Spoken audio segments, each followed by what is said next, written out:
Greetings, attendees.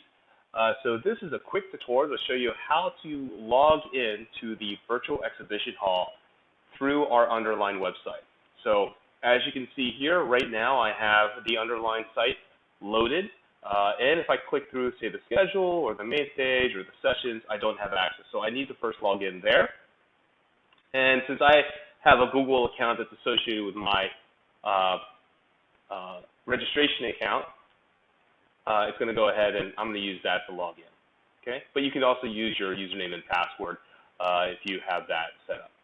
Now from here, I know it jumps you into this, but you just go to events, you go to upcoming, and you go right into EIPBN, and that's where you can see everything load up. Now, since most of our interactions are going to take place in the exhibition hall and live poster session, click that, and you're going to click join.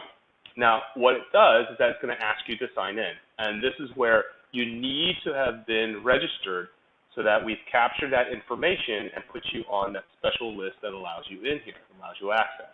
Okay?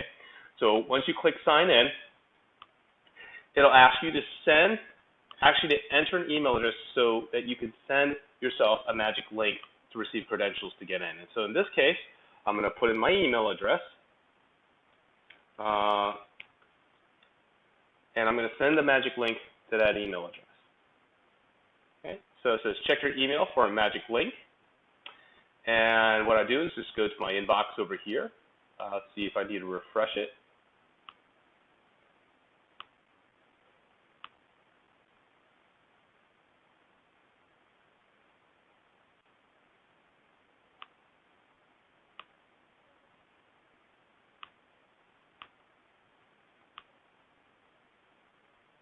So obviously it's not as fast all the time, but once you do it once, you won't have to do it again. So here it is, okay?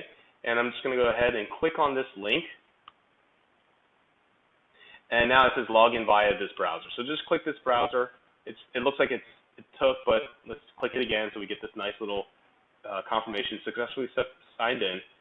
You can close this tab now. So I'll close this tab, and I'll go to this tab, which is where the Gather Town site is. And now this is where I can actually join the gathering because now I have the credentials. And what it will do is basically now you can see that you have your name, and you won't be able to edit your name because we've set that up so that everyone has something uniform based off of your registration status. Okay? But you can still modify your avatar. So this basically just shows you, again, a brief tutorial on how you can log in to the Gather Town site by obtaining a credential, a special link, through the email that you used to register. So that email that I sent last night, that should be the email on that email address. That email address that's on that email is basically what you're going to use to log into this. Okay? All right. Thanks for your participation. I appreciate your time here.